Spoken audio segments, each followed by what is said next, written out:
దృష్టికి మనం నీతిమంతులుగా మనం తీర్చబడాలి అని మనం అనుకుంటే రోమీయులకు రాసిన పత్రిక 2వ అధ్యాయం 13వ వచనం ప్రకారము ధర్మశాస్త్రమును మనం వింటే, వాక్యమును మనం వింటే దేవుని దృష్టికి మనం నీతిమంతులుగా మనం తీర్చబడం.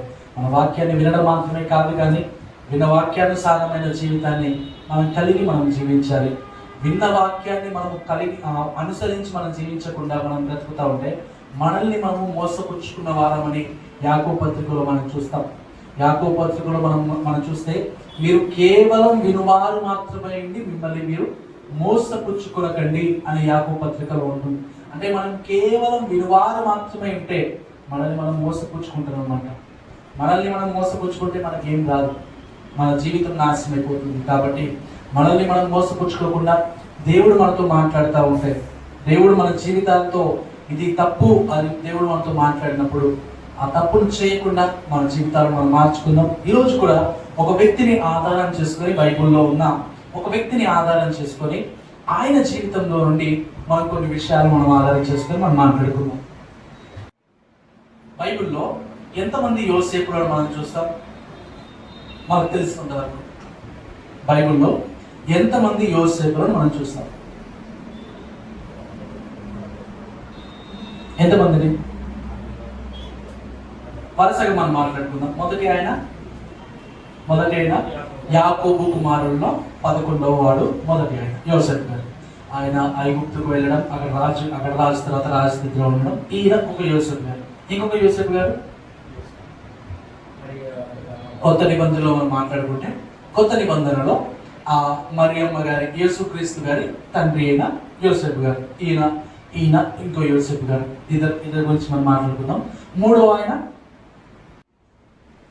యేసుక్రీస్తు ప్రభుల వారు శిలువ మీద ఉన్నప్పుడు, శిలువ మీద చనిపోయిన తర్వాత ఆయన దేహమును ఇవ్వమని ఒక ఆయన వచ్చి అడుగుతాడు. ఆయన దేహాన్ని నాకు ఇవ్వండి, మేము తీసుకొని వెళ్ళి ఒక దగ్గర మేము ఆయన దేహాన్ని అక్కడ మేము దాచిపెడతామని ఒక ఆయన అడుగుతాడు. ఆయన పేరు యేసుక్రీస్తు ప్రభుల వారు శిలువ మీద ఉన్నప్పుడు ఆ యేసుక్రీస్తు ప్రభుల వారి ఎవరైతే ఆ పిలాతు ఎవరైతే ఉన్నారో, రాజు పరిపాలించే వ్యక్తి ఎవరైతే ఉన్నారో, ఆ పరిపాలించే వ్యక్తి దగ్గరికి వెళ్ళిపోయి యేసయ్య దేహాన్ని నాకు ఇవ్వండి అని ఒక వ్యక్తి అడుగుతాడు. నికోదేముతో కలిసి ఒక వ్యక్తి అడుగుతాడు. అరిమతయి అయిన యోసేపు, ఈయన మూడో వాడు. అరిమతయి అయిన యోసేపు. ఇంకొక యోసేపు కూడా మన బైబిల్ గ్రంథంలో మనకు కనబడతాడు. ఇప్పటి వరకు 3 యోసేపులను మనం చూసాం. ఇంకొక యోసేపును మనం ఈరోజు ఇంకొక యోసేపు, 4వ యోసేపు ఎవరో, ఆ యోసేపు గారి జీవితంలో నుండి కొన్ని మాటలను ఆధారం చేసుకొని, ఒక సందర్భాన్ని ఆధారం చేసుకొని ఆయన జీవితంలో నుండి మన జీవితానికి కావాల్సిన ఆత్మీయ విలువలను మనం నేర్చుకున్నాం. చాలా బాగుంటుంది. ఆయన జీవితంలో నుండి మనం నేర్చుకోవాల్సిన విషయాలు చాలా ఉన్నాయి. ఆయన ఎవరో ఒక చిన్న గిస్ మనం చేయగలరా? ఎక్కడ కనబడతాడు, ఏ సందర్భంలో ఉంటాడు, ఆయన గురించి ప్రస్తావన చాలా వరకు మనకు తెలుసు. అపోస్తలుల కార్యగ్రంథంలో ఆయన గురించిన ప్రస్తావన చాలా ఎక్కువగా మనకు కనబడుతుంది. ఆ యోసేపు గారి గురించి అపోస్తలుల కార్యగ్రంథంలో చాలా ఎక్కువగా ఆయన ప్రస్తావన మనకు కనబడుతుంది. ఆయనకు అపోస్తలులందరూ కలిసి ఒక పేరును కూడా ఆయన పెడతారు. తన పేరు యోసేపు అయితే అపోస్తలులందరూ కలిసి ఆయనకి ఇంకొక పేరు ఇస్తారు. ఎవరో ఒక చిన్న గెస్, ఆయన ఎవరని, ఎక్కడ మనకు కనబడతాడని.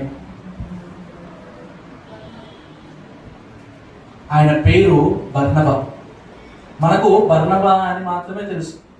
ఆయన అసలు పేరు యోసేపు. యోసేపు పేరు కాస్త ఆదరణ పుత్రుడగా బర్నబాగా వారు మార్చారు. మనం ఈ సందర్భాన్ని మనం చూస్తే అపోస్తలుల కార్యగ్రంథము 4వ అధ్యాయము 36వ వచనం. అపోస్తలుల కార్యగ్రంథము 4వ అధ్యాయము 36వ వచనం, 37వ వచనం. కుప్రలో పుట్టిన లేవీయుడగు యోసేపు అని ఒకడుండెను. ఇతనికి అపోస్తలుడు హెచ్చరిక పుత్రుడు అని అర్థమిచ్చు బర్నబా అను పేరు పెట్టి ఉండిరి. అతడు భూమి గలవాడై ఉండి దాన్ని అమ్మి దాని వెల తెచ్చి అపోస్తలుల పాదముల యొద్ద పెట్టెను. మనకు ఈ సందర్భము, ఈయన గురించిన ప్రస్తావన చాలా వరకు మనకు చాలా వరకు మనకు తెలుసు.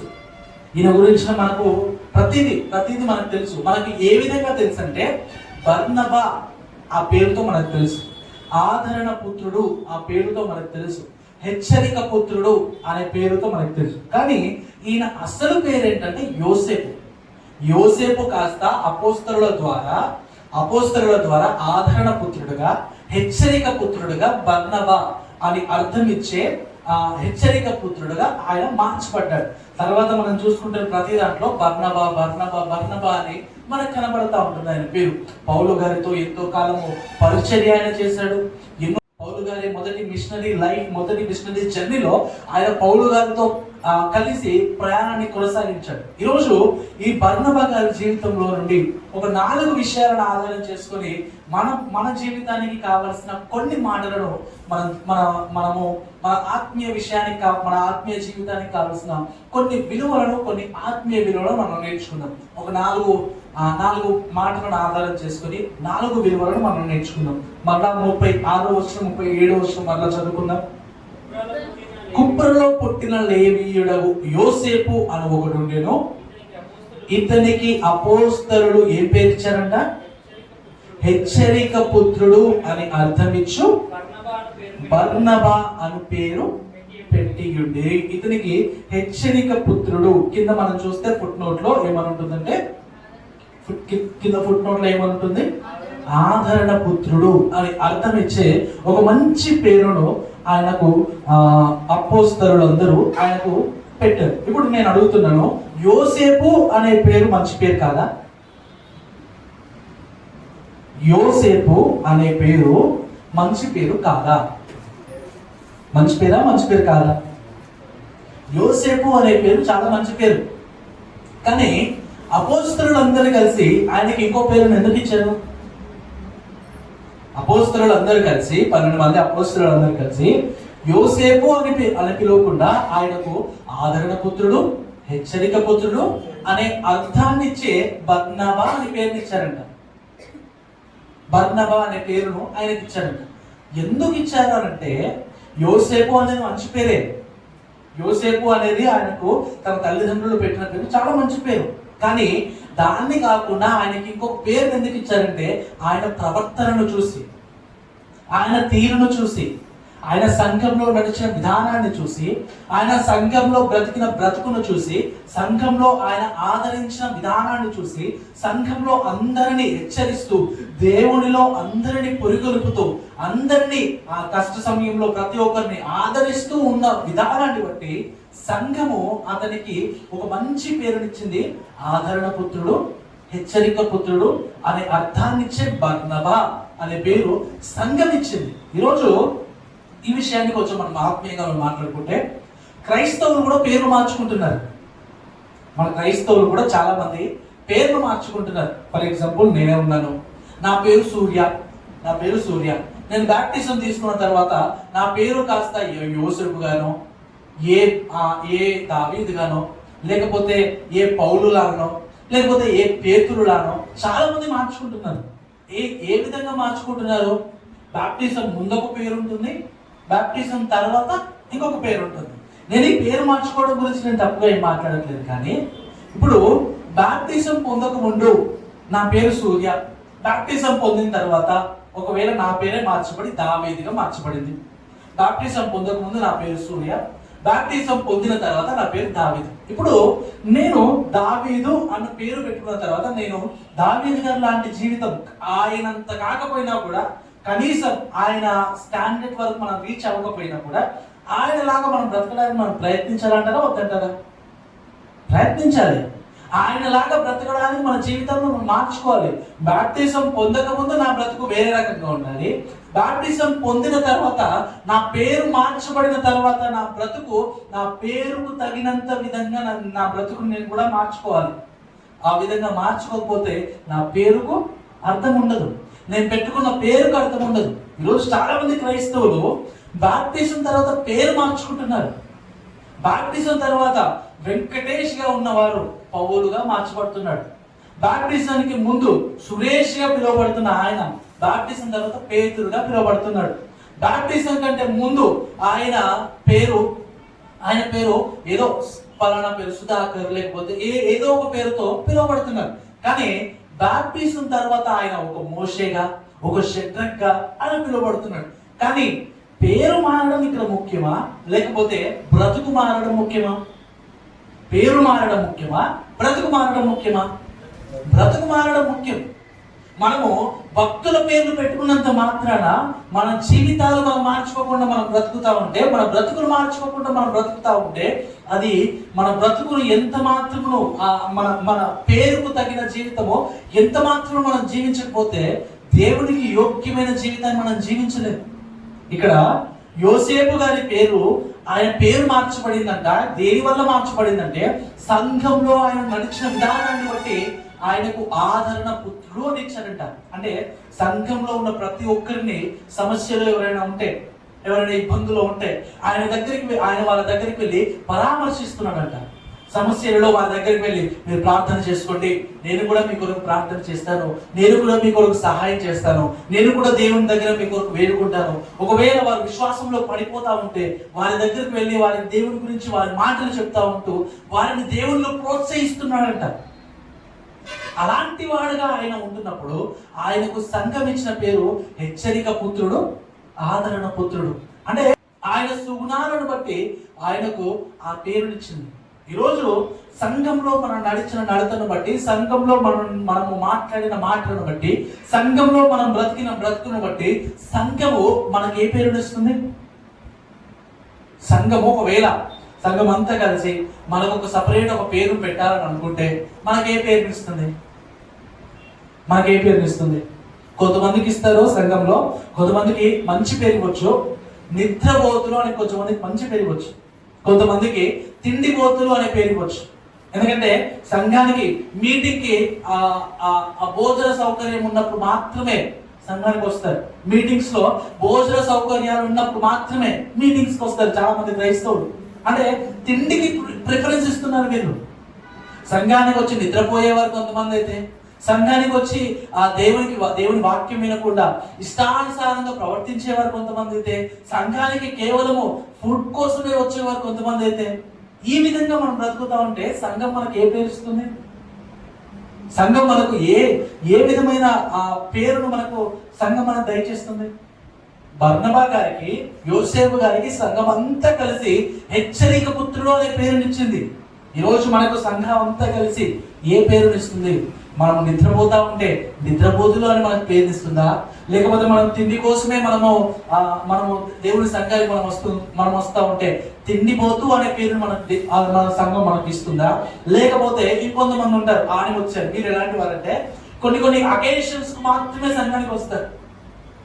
ఏదైనా క్రిస్మస్ ఉంటే, లేకపోతే సంఘంలో ఏదైనా మీటింగ్ ఉంటే, లేదన్నా ఏదైనా స్పెషల్ డే ఉంటే, ఈస్టర్ రోజు కానీ గుడ్ ఫ్రైడే రోజు కానీ తమ యొక్క ప్రజెన్స్ ని కనపరుచుకోవడానికి సంఘానికి వస్తూ ఉంటారు. వీళ్ళకి ఏం పేరు ఇవ్వాలి? దేవుడి మీద ఆసక్తి ఉందా వీళ్ళకి? దేవుడి మీద ఆసక్తితో మీరు సంఘానికి వస్తా ఉన్నారా? లేదు.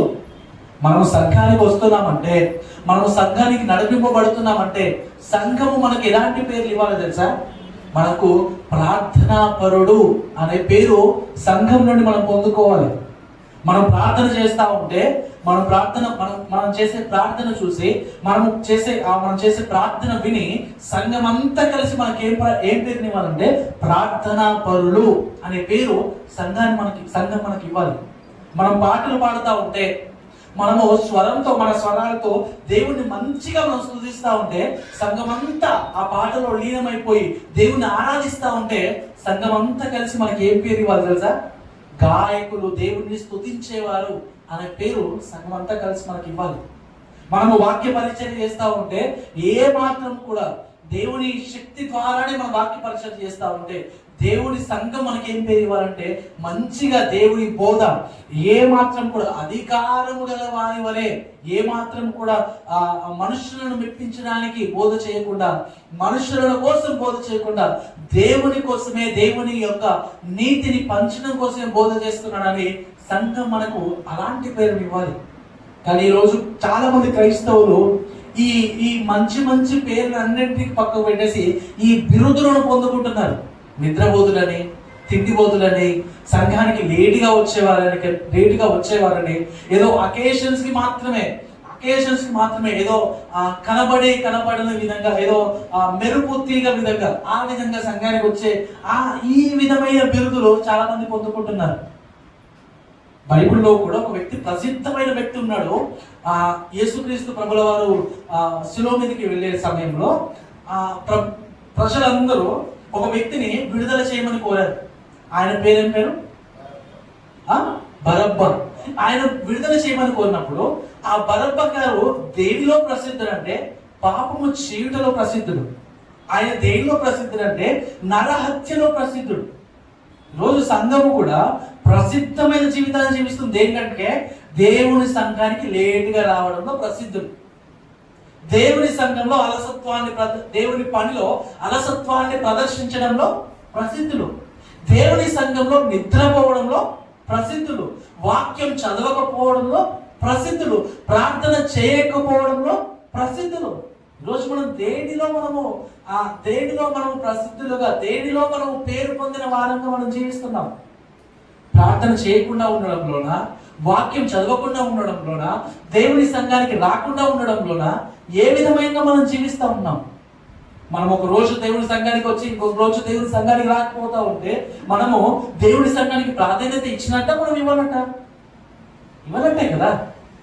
మనం దేనిలో ప్రసిద్ధులము? సంఘాన్ని ఎగ్గొట్టడంలో ప్రసిద్ధులము. సంఘానికి తరచుగా రావడంలో ప్రసిద్ధులమా? సంఘానికి ఎగ్గొట్టడంలో ప్రసిద్ధులము. పాటలు పాడడంలో ప్రసిద్ధులమా, లేకపోతే వాక్యంలో ప్రసిద్ధులమా? దేవుడు ఒకవేళ మనకు మంచి పేరునివ్వాలంటే ఏ పేరునిస్తాడు? ఇక్కడ అపోస్తలులందరూ కలిసి యోసేపు పేరు కాస్త బర్నబాగా మార్చారు. సంఘం అంతా కలిసి మనకు ప్రార్థనా పరుడు అనే పేరును మనకి ఇస్తుందా? సంఘం అంతా కలిసి వాక్యంలో ఏ వాక్యం చెప్పినా కూడా మనం కొంచెం హింట్ ఇచ్చినా కూడా సరే, వారు మిగతా వాక్యం ఫుల్ఫిల్ చేస్తారు. ఈయన వాక్యంలో ప్రసిద్ధుడు అనే బిరుదును మనం పొందుకోగలుగుతున్నామా? వాక్యం చెబితే, దేవుడి వాక్యం చెప్తే ఏ మాత్రం కూడా మనుషుల మెప్పు లేకుండా, మనుషుల మెప్పు కోసం చూడకుండా దేవుడి వాక్యాన్ని ఉన్నట్టుగా చెప్తాడు అనే బిరుదును మనం పొందుకోగలుగుతున్నామా?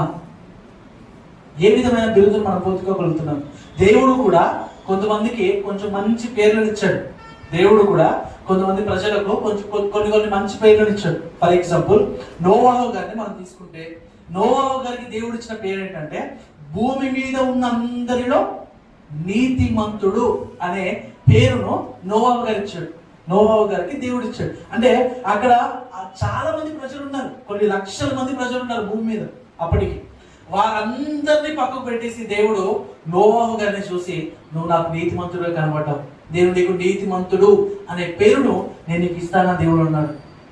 ఇంకా మనము అబ్రహాం గారి జీవితాన్ని చూస్తే, దేవుడు అబ్రహాం గారిని పిలిచిన తర్వాత అబ్రహాం గారికి దేవుడు ఇచ్చిన పేరు ఏంటంటే విశ్వాసులకు తండ్రి అని అబ్రహాం గారికి బిరుదునిచ్చాడు. దావీదు గారికి దేవుడు ఇచ్చిన పేరు, దావీదు గారికి దేవుడు ఇచ్చిన బిరుదు నా హృదయానుసారుడు. నా హృదయంలో నేను ఏదైతే అనుకుంటానో దాని ప్రకారమే దావీదు గారు జీవిస్తారు, దాని ప్రకారమే దావీదు గారు చలామణి అవుతారు, దాని ప్రకారమే దావీదు గారు కొనసాగుతాడని దేవుడు నా హృదయానుసారుడు అని దావీదు గారికి పేరిచ్చాడు. యోబు గారికి కూడా దేవుడు పేరిచ్చాడు. ఊజు దేశమందు యోబు అంతటి వాడు ఎవడు లేడు. ఆయన యథార్థవర్తనుడు, నీతిమంతుడు, దేవుని యందు భయభక్తులు కలిగి చెడుతనాన్ని విసర్జించిన వాడని దేవుడు యోబు గారిని బట్టి మాట్లాడాడు. అట్టి గొప్ప మంచి మాటలు, అట్టి గొప్ప బిరుదులు దేవుడు ద్వారా వారు పొందుతున్నారు. మోషే గారి గురించి చూస్తే మనము, మోషే గారిని కూడా దేవుడు నా ఇల్లంతటిలో నమ్మకస్తుడు అని మాట్లాడతాడు దేవుడు. ఇంత మంచి మంచి బిరుదులు, ఇంత మంచి మంచి పేర్లు భక్తులందరూ మనం పొందుకుంటా ఉంటే, ఈరోజు మనము దేవుడి ద్వారా, సంఘం ద్వారా ఇలాంటి పేరును మనం పొందుకుంటాం. ఒకసారి ప్రసంగి గ్రంథంలో మనం చూస్తే 7వ అధ్యాయం 1వ వచనంలో, ప్రసంగి గ్రంథం 7వ అధ్యాయం 1వ వచనం, ప్రసంగి గ్రంథం 7వ అధ్యాయం, సుగంధ తైలము కంటెను మంచి ఏంటంట పేరు మేలు. సుగంధ తైలము కంటే మంచి పేరు దేవుడు మనకిచ్చే ఆ గొప్ప పేరు మనకు మేలు అని దేవుని వాక్యం తెలియజేస్తా ఉంది. ఈరోజు మనము ఇలాంటి ఇలాంటి నామాన్ని ప్రభు ద్వారా మనం పొందుకుంటాం. ఇలాంటి పేరును ప్రభు ద్వారా మనం పొందుకుంటాం. మనము నీతిమంతులుగా మనం జీవిస్తే, మనము భక్తి పరులంగా మనం జీవిస్తే, మన జీవితంలో ఎడతెగక మనము దేవుని యందు విశ్వాసము కలిగి మనం బ్రతుకుతా ఉంటే, ఈరోజు ప్రభు మనకు ఒక మంచి పేరు ఇస్తాడు. మన ముందు ఉంచిన పరుగు పందెంలో మనం ఓపికగా ఆ పరుగును మనం తుదముట్టిస్తే దేవుడు ఆ కిరీటం మనం పొందుకోకపోయే రోజున ఆ ప్రభువు మనకు ఒక పేరును మనకు దయచేస్తాడు. అలాంటి పేరును పొందుకోవడానికి మనం ప్రయత్నం చేద్దాం. ఈ సంఘంలో మనకు మంచి పేరు ఉండాలి, దేవుడి దగ్గర కూడా మనకు మంచి పేరు ఉండాలి. ఇక్కడ బర్నబా గారి పేరు మార్చబడింది ఎందుకనంటే, మంచి పేరును ఆయన నడిచిన విధానాన్ని బట్టి, ఆయన నడిచిన తీరును బట్టి ఆయనకు ఆదరణ పుత్రుడు, అందరిని ఆదరించినందుకు, అందరిని హెచ్చరించినందుకు ఆదరణ పుత్రుడు అనే పేరును సంఘం అంతా ఆయన ఇచ్చింది. ఈరోజు సంఘం మనకు ఒక పేరుని ఇవ్వాలంటే మనం ఏ పేరును మనం పొందుకోకపోతున్నామో ఆ జీవితాన్ని మనం ఒకసారి మనం పరిశీలన చేసుకుందాం. ఇంకా మనం చూసినట్లయితే అపోస్తలుల కార్యములు 4వ అధ్యాయం 36-37 వచనం మరలా చదువుకుందాం. కుప్రలో పుట్టిన లేవీయుడగు యోసేపు అను ఒకడుండెను. ఇతనికి అపోస్తలుడు హెచ్చరిక పుత్రుడు అని అర్థమిచ్చు బర్నబా అను పేరు పెట్టి ఉండేది. ఇతడు భూమి గలవాడై దానిని అమ్మి దాన్ని వెల తెచ్చి అపోస్తలుల పాదముల యొద్ద పెట్టెను. ఇక్కడ మనం చూస్తే ఈయన తన యొక్క ఆస్తిని అంతటిని అమ్మివేసి ఆ ఆస్తి యొక్క భాగంను తీసుకుని వచ్చి, ధనాన్ని తీసుకుని వచ్చి అపోస్తలుల పాదముల యొద్ద పెట్టారంట. దేనికంటే ఈయన ప్రభు పరిచర్య చేస్తా ఉన్నప్పుడు, ప్రభు పరిచర్యలో వాడబడతా ఉన్నప్పుడు నాకున్న ఈ ఆస్తి ఏదైతే ఉందో, నాకున్న ఈ ధనం ఏదైతే ఉందో, నాకున్న ఈ సంపద ఏదైతే ఉందో, మరలా నేను దేవునికి దూరం అవ్వడానికి ఇది కారణం కాకూడదు అనే ఉద్దేశంతో ఆయనకున్నదంతా అమ్మివేసి దేవునికి ఇచ్చేసి ఆయన దేవుని పనిలో కొనసాగుతా ఉన్నాడు. మనము ఈయన గురించి మాత్రమే కాదు, కానీ ఇది 35వ వచనంలో మనం చూస్తే, 35వ వచనంలో వాళ్ళు ప్రతి వానికి వాని అక్కర కొలది పంచిపెట్టింది. 33వ వచనం ఇదియుగాక అపోస్తలుడు బహుబలముగా ప్రభువైన యేసు పునరుద్ధానమును గూర్చి సాక్ష్యం ఇచ్చిరి. దైవ కృప అందరి యందు అధికముగా ఉండెను. భూములనైనను ఇండ్లనైనను కలిగిన వారందరూ వాటిని అమ్మిన వాటి వెల తెచ్చి అపోస్తలుల పాదముల యొద్ద పెట్టుచూ వచ్చింది.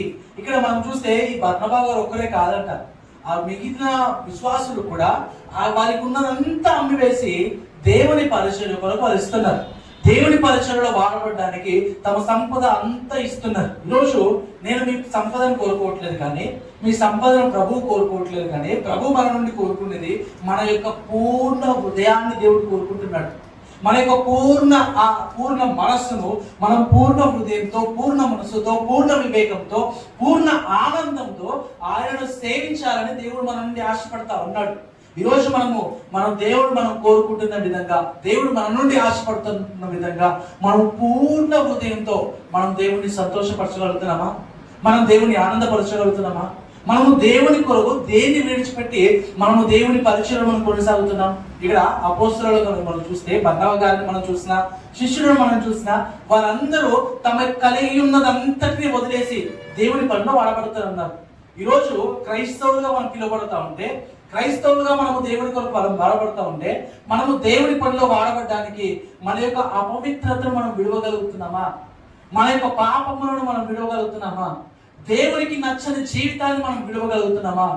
దేవునికి నచ్చని బ్రతుకును మన జీవితంలో ఏవైనా పాపములు ఉంటే, మన మాటల ద్వారా మనం దేవునికి విరుద్ధమైన క్రియలు మనం చేస్తూ ఉంటే, ఆ మాటలను, చెడు మాటలను మాట్లాడకుండా మన నోటిని మనం కాచుకుంటున్నామా? చెడు తలంపులు తలంచకుండా మన హృదయాన్ని మనం కాచుకుంటున్నామా? మనము చెడు నడతలను నడవకుండా, చెడు క్రియలు చేయకుండా మన మన యొక్క క్రియలను కానీ, మనం చేసే పనులను కానీ మనము వాటిని సరి చేసుకోగలుగుతున్నామా? ఒకసారి మన జీవితాన్ని మనం పరిశీలన చేసుకుందాం. మనము సంపూర్ణంగా దేవునికి సమర్పించుకుంటున్నామా, లేకపోతే సగం సగం భక్తి చేస్తూ సగం సగం భక్తి కలవారమై దేవుని పనిలో మనం వాడబడుతున్నామా?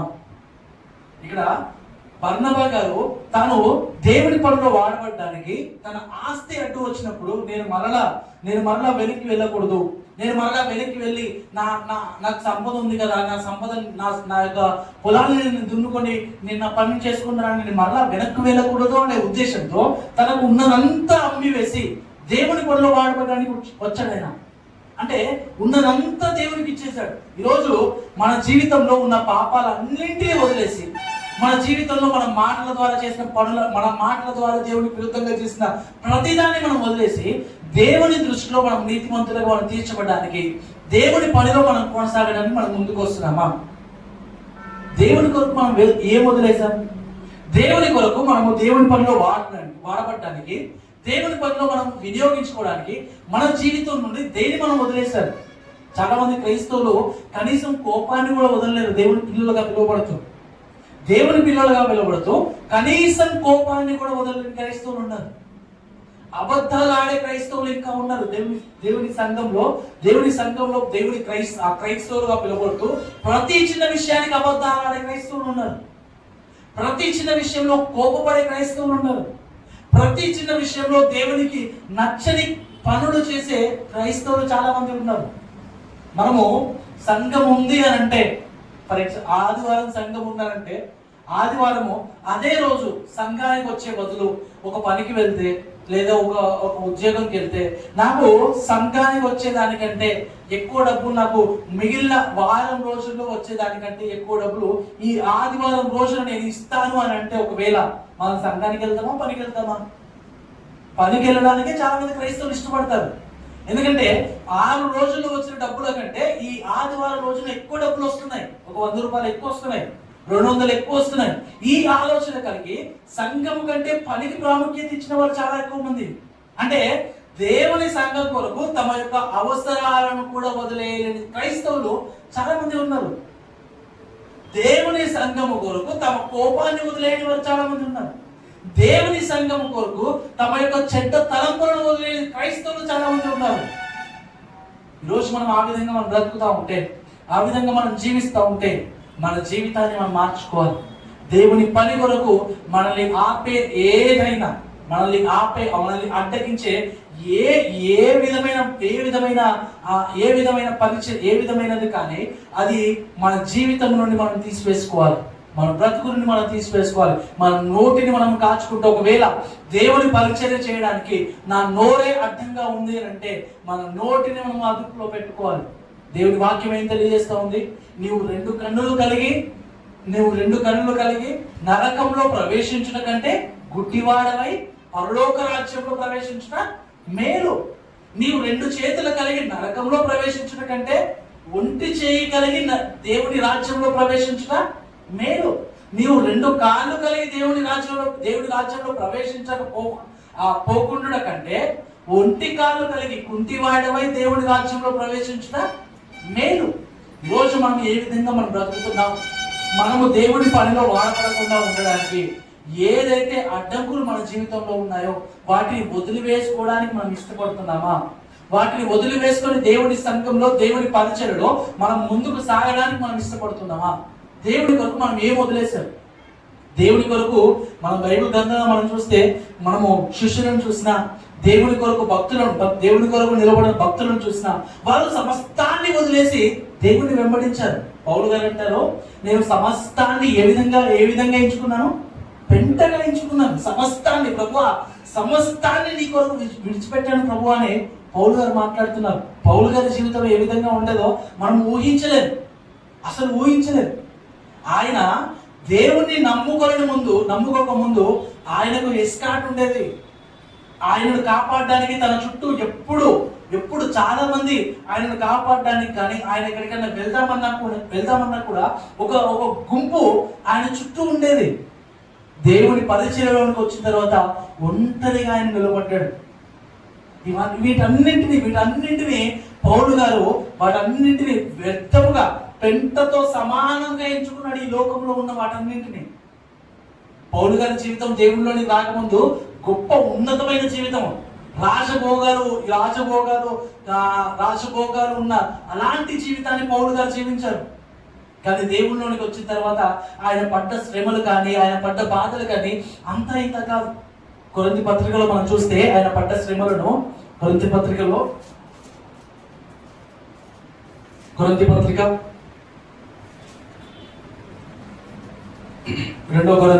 13వ అధ్యాయంలో అనుకుంటాను. ఒకసారి ఆ వచనాన్ని తీయండి. కొరింథీయులకు రాసిన 11వ అధ్యాయం 11వ అధ్యాయం 23వ వచనం నుండి మనం ఈ సందర్భంలో చూస్తే ఆయన పడిన శ్రమలు, ఆయన పడిన బాధలు 23వ వచనం నుండి 28వ వచనం వరకు ఆయన చెప్తా ఉంటాడు. ఆయన పడిన శ్రమలు, ఆయన పడిన బాధలు అన్ని చెబుతూ 27వ వచనంలో చివరగా ఇంకనూ చెప్పవలసినవి అనేకములు ఉన్నవని అంటాడు.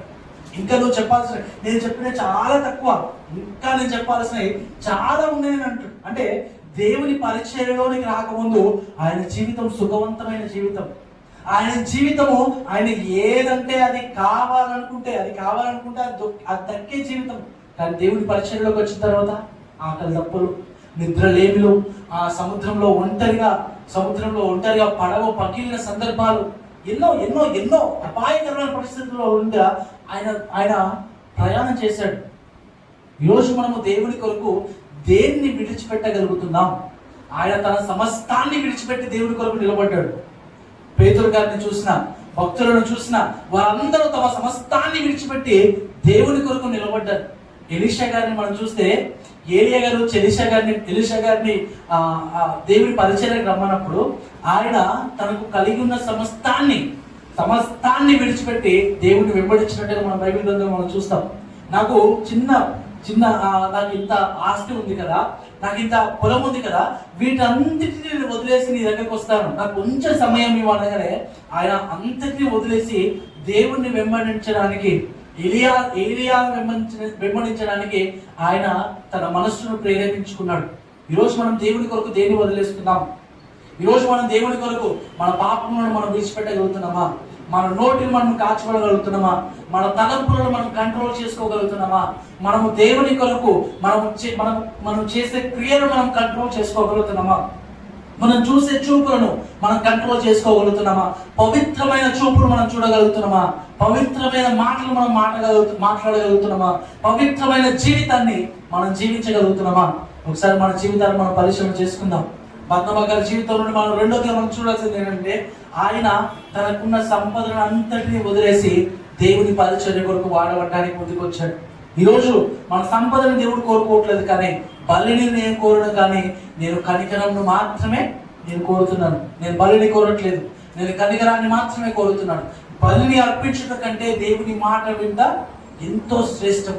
మనము బలిని, హోమములను అర్పించడం కంటే, కానుకలను అర్పించడం కంటే దేవుని మాట వింటే అది ఆయనకు ఎంతో శ్రేష్టము. కాబట్టి దేవుని మాట వినే లక్షణాన్ని మనం జీవితం.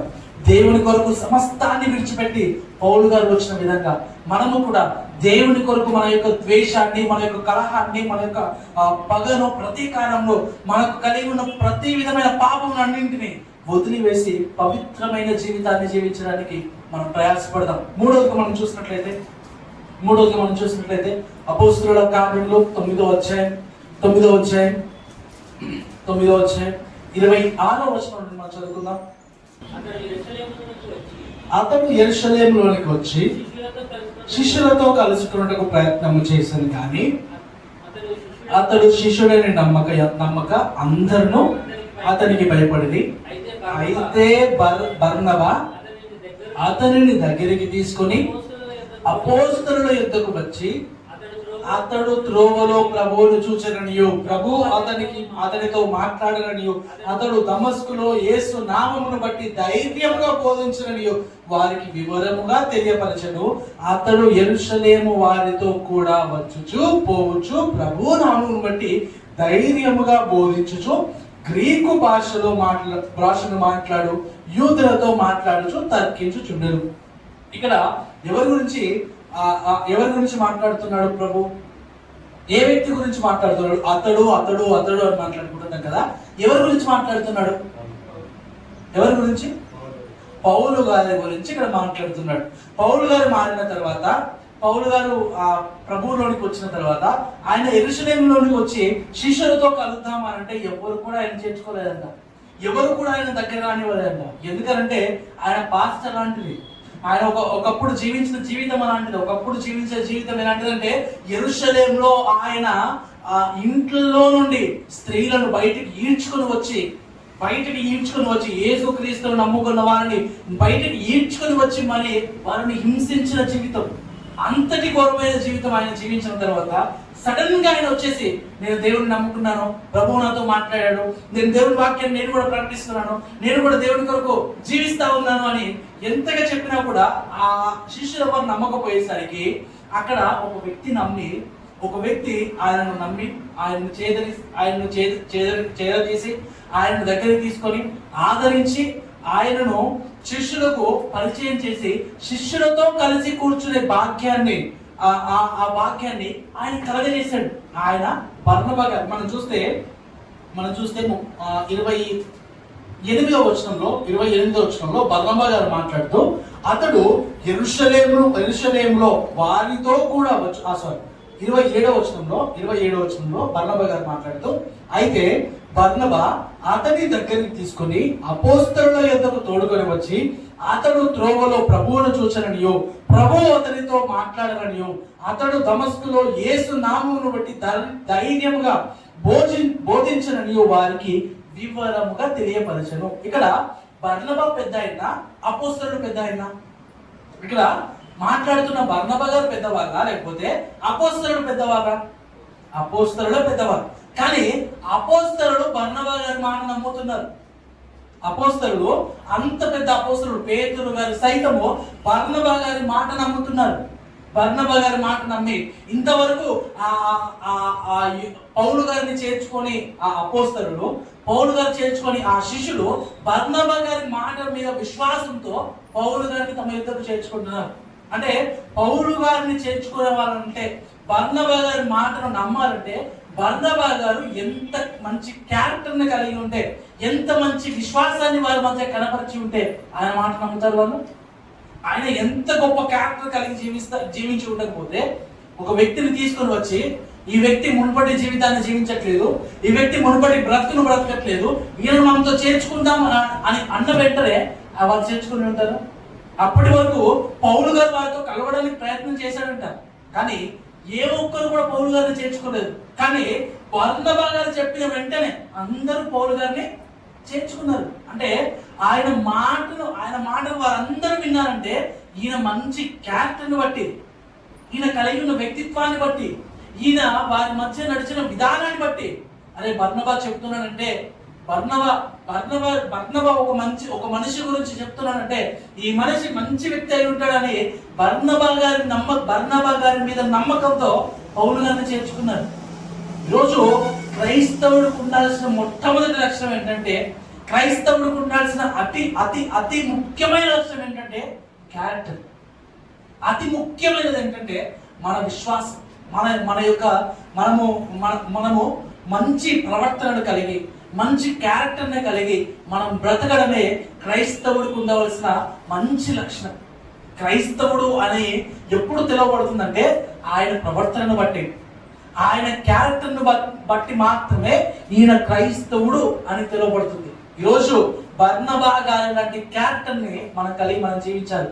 సంఘంలో మనం ఏదైనా సలహా ఇస్తే, సంఘంలో మనం ఏదైనా సూచన ఇస్తే, అరే సంఘంలో ఆయన చెప్పాడు అని అంటే మనం ఖచ్చితంగా దాన్ని పాటించాలి, ఖచ్చితంగా మనం దాన్ని పాటించే వారంగా మనం దాన్ని ఇంప్లిమెంట్ చేయాలి అన్న క్యారెక్టర్ను మనం జీవించాలి. కానీ అరే వాడు చెప్పాడా, అరే ఆమె చెప్పిందా, ఈమె చెప్పిందంటే మనం దాన్ని చేసినట్టే అన్న క్యారెక్టర్ను మనం జీవించకూడదు, అనే క్యారెక్టర్ను మనం బ్రతకకూడదు.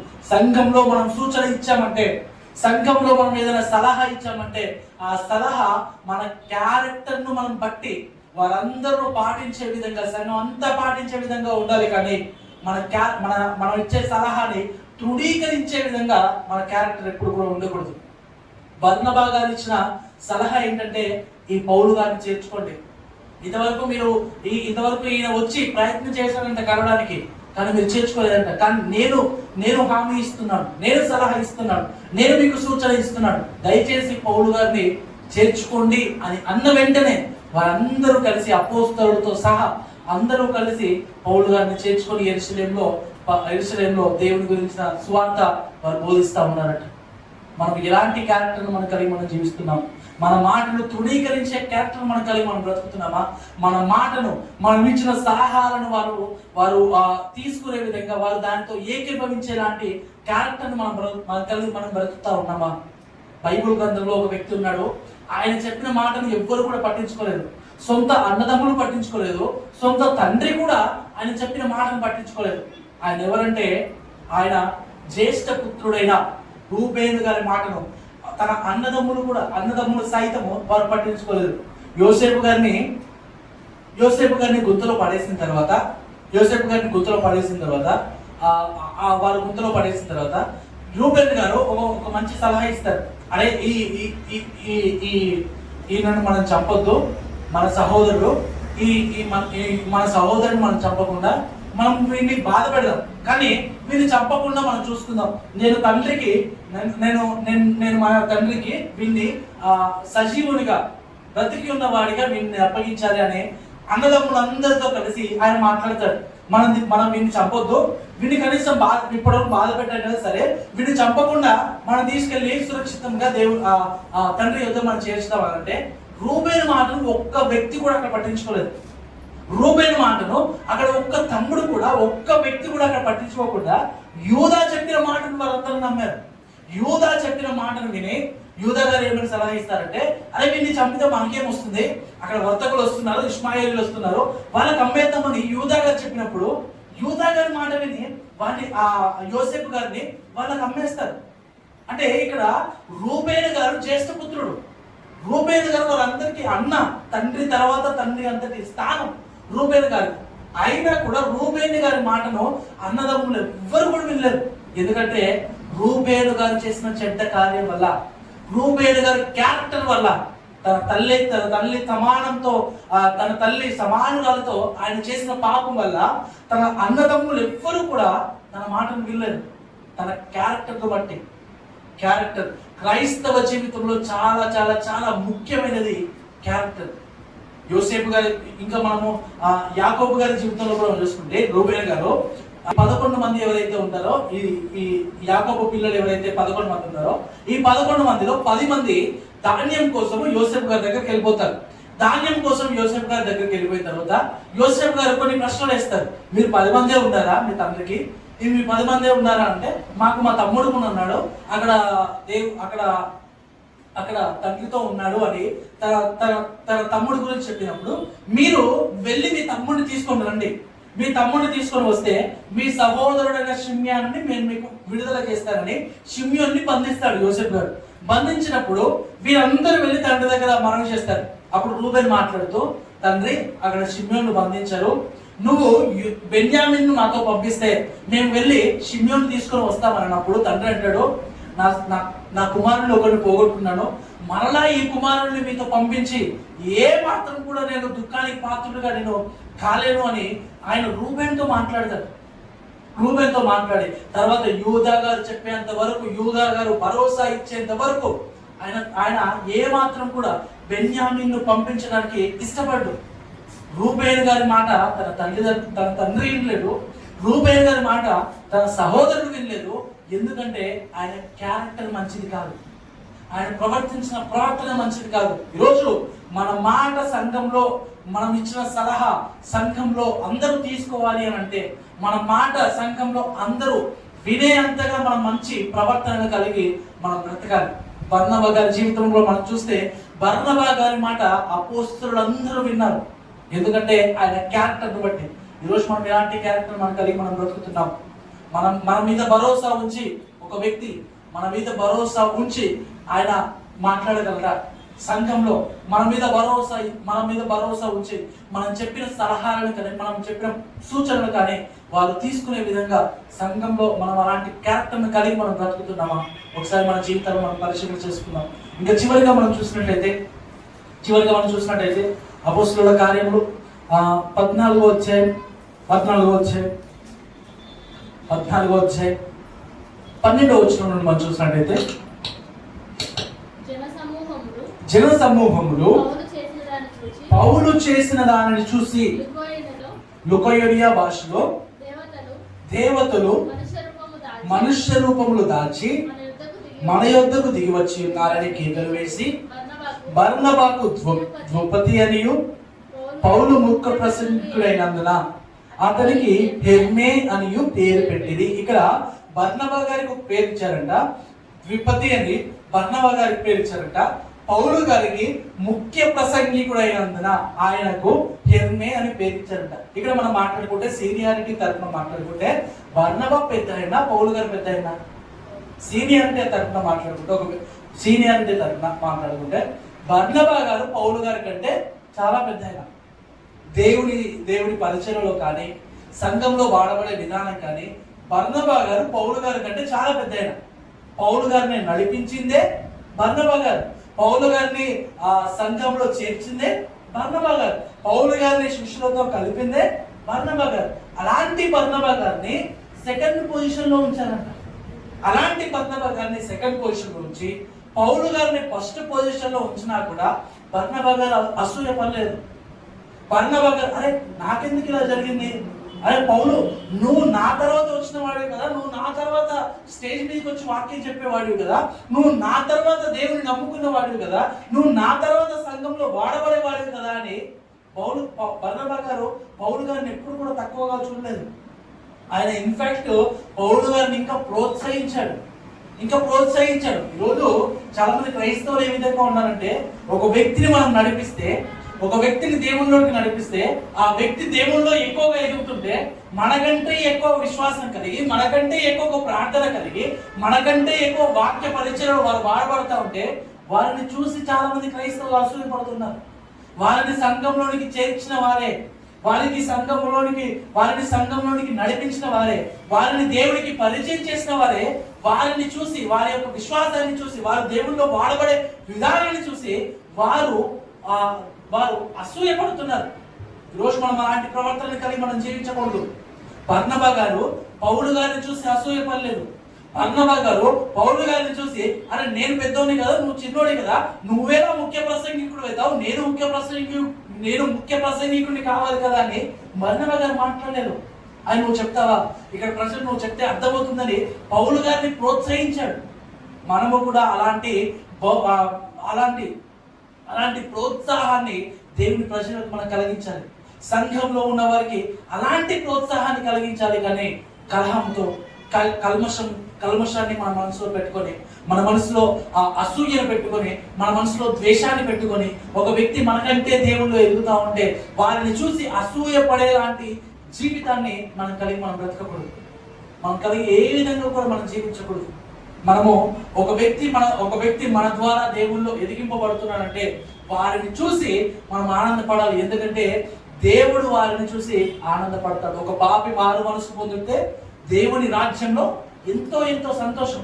ఒక పాపి దేవునిలో ఎదిగింపబడితే దేవుని రాజ్యంలో ఎంతో సంతోషం. కాబట్టి మన ముందు వచ్చిన వారు దేవుడిలో ఎదుగుతూ ఉంటే, మన ముందు వచ్చిన వారు దేవుని వాక్యంలో ఎదిగింపబడతా ఉంటే మనం పోటీతత్వంతో తీసుకోవాలి. కానీ మనం పోటీతత్వంతో తీసుకొని నేను కూడా ఎక్కువగా వాక్యంలో ఎదగాలి, నేను కూడా విశ్వాసంలో ఎక్కువగా ఎదగాలని పోటీతత్వం కలిగి మనం బ్రతకాలి. కానీ అసూయతో మనం ఎప్పుడు కూడా వాళ్ళ మీద ద్వేషాన్ని మనం చెప్పకూడదు.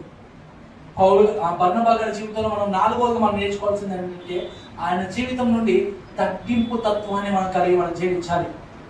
ఆయన పౌలు గారిని తీసుకొచ్చిందే బర్నబా గారు, కానీ పౌలు గారు బర్నబా గారి కంటే హైలైట్ అవుతా ఉంటే బర్నబా గారు ఎక్కడ కూడా అసూయపడలేదు. బర్నబా గారు ఎక్కడ కూడా అసూయపడి పౌలు గారి మీద ద్వేషాన్ని చిమ్మలేదు. మనము కూడా అలాంటి మనస్తత్వాన్ని కలిగి మనం బ్రతకాలి. 4 విషయాలు మనం చూసాం. మొదటిది, సంఘంలో మనం మంచి పేరును కలిగి మనం బ్రతకాలి. రెండవది రెండవది రెండవది దేవుని కోసం మనము మన సమస్తాన్ని మనం విడిచిపెట్టే వారంగా మనం మారిపోవాలి. మూడవది మనం మంచి క్యారెక్టర్ని కలిగి మనం బ్రతకాలి. నాలుగవది మనము ఎప్పుడు కూడా అసూయ పడకూడదు. దేవుని ప్రజలను చూసి ఎప్పుడు కూడా మనం అసూయ పడకూడదు. అలాంటి కృప ఆ దేవాతి దేవుడు మనకందరికీ కలుగజేయును గాక. ఆమేన్. బర్నబా గారి లాంటి జీవితం, బర్నబా గారిలో ఉన్న ఆ లక్షణాలు మన జీవితంలో కూడా మనం కలిగి మనమందరము బ్రతుకుదుము గాక. ఆమేన్.